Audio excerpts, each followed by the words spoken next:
What do you do when someone declares war on you?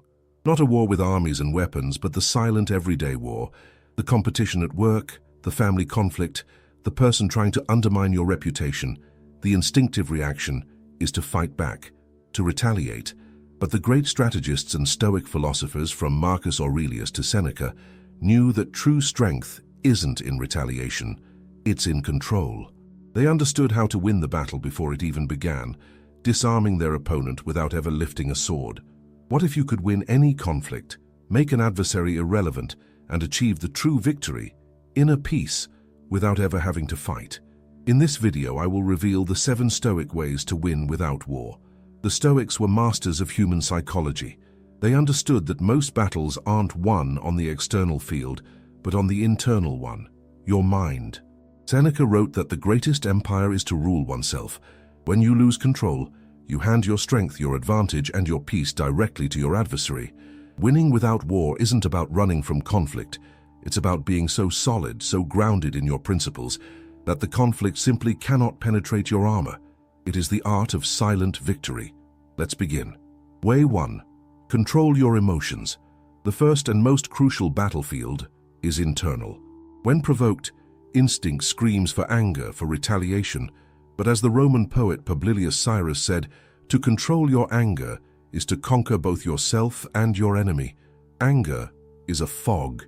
It clouds judgment, distorts perception, and makes you commit tactical errors. Your opponent wants you to be angry. They provoke you because your emotional reaction is the weapon they will use against you. Anger is a poison you drink, hoping the other person dies. The Stoic sees this clearly. Marcus Aurelius reminded himself every morning not to be surprised by angry, treacherous, or envious men. He expected it. By expecting chaos, he was not caught off guard by it. Staying calm under pressure isn't passivity. It's an active strategy. It is you who controls the battlefield, not your emotions, and certainly not them. When they shout and you respond with calm silence, who truly holds the power? You become unshakable. Calmness is your fortress. Way 2. Deny them your attention. What feeds an adversary's fire? Your reaction. Your attention is the most valuable currency you own, and they are desperate for you to spend it on them. A provocateur's ego needs your engagement to survive. Epictetus taught us to focus only on what is within our control. Another person's actions, words, and intentions are fundamentally outside of your control. What is in your control? Your response. To deny your attention is the deepest form of strategic indifference. Do not react. Do not engage in useless arguments. Do not defend your name against irrelevant gossip. Your silence is not weakness. It is a declaration of power. It is saying, "You are not significant enough to disturb my peace."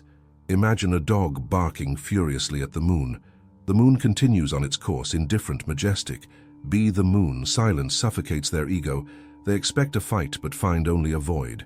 This absence of a reaction frustrates them and exposes their own insignificance, disarming them completely without you lifting a finger.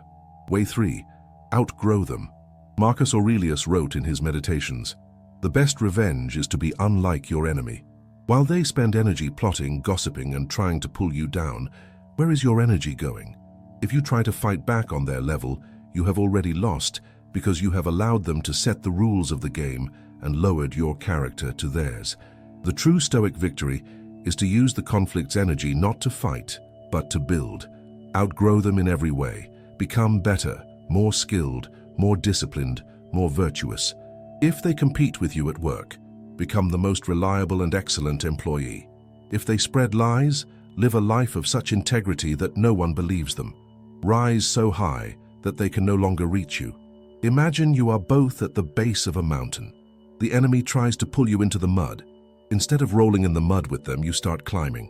When you are halfway up, what can they do? Yell? Throw stones that don't even come close? From the top, you won't even hear them. Your excellence is the final answer. Way 4. Master your mind. Your mind is the one thing that truly belongs to you. It is your inner citadel. An enemy can take your possessions, harm your reputation, or even hurt your body, but they cannot touch your thoughts unless you allow them to. Seneca said, "We suffer more often in imagination than in reality." Your adversary knows this. Their primary tactic is not physical, but psychological. They want to plant seeds of doubt, fear, and anxiety. They want you to lose sleep, to obsess over them. If they can disrupt your thoughts, they have won, even if nothing external has happened. Mastering the mind is daily Stoic training. It's examining your judgments. It's asking, is this a fact or my interpretation? If they cannot disturb your internal peace, they cannot defeat you. You become unshakable, unbreakable. You can observe their actions as you would watch a storm from inside a safe house. The storm is real, but it cannot touch you. Way 5.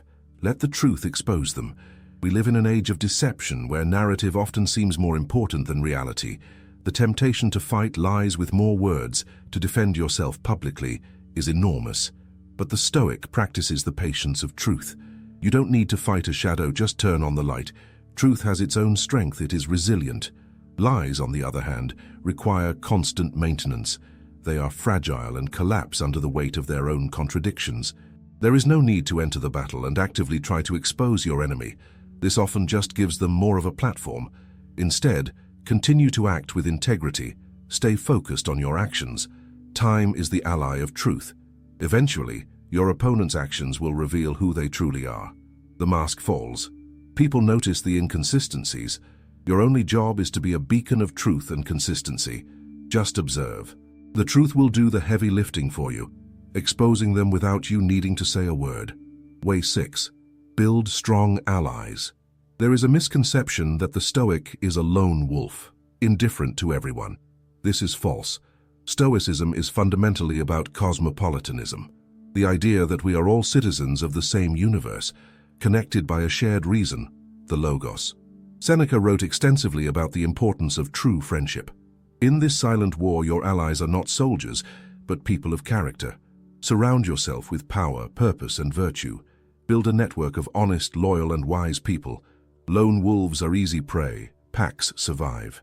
When an adversary tries to attack you, they are not just attacking an individual. They are attacking a community you have nurtured. Your allies are your passive defense. They are the witnesses to your character, the defenders of your reputation when you are not present. Most importantly, they are your support system, keeping you grounded in your principles when the pressure rises. The collective strength of a virtuous group is an impenetrable wall. Way 7. Trust in time. This is perhaps the most difficult form of Stoic victory, as it requires the supreme virtue, patience. The universe has its own rhythm. Justice is not always immediate. The arrogant may appear to be winning, the liar may appear to be thriving, but the Stoic plays the long game.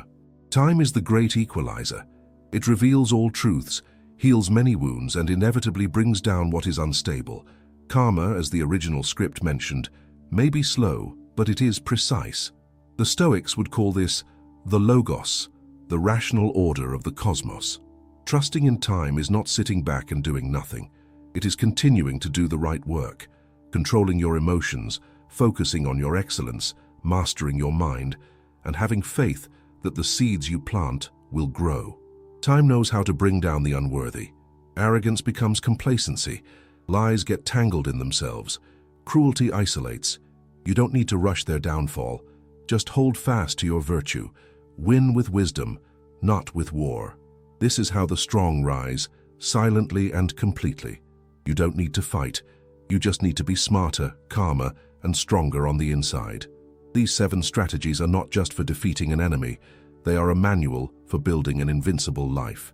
The greatest victory isn't about what happens to them, but about who you become in the process. If you are looking to strengthen your mind and find this unshakable peace, join our community. Subscribe to Stoic Spring. By doing so, you're not just clicking a button. You are making a commitment to care for your inner peace and to grow in maturity. Your life improves when you build this habit. And now I'd like to know, which of these 7 ways is the most difficult for you to apply today? Leave your answer in the comments.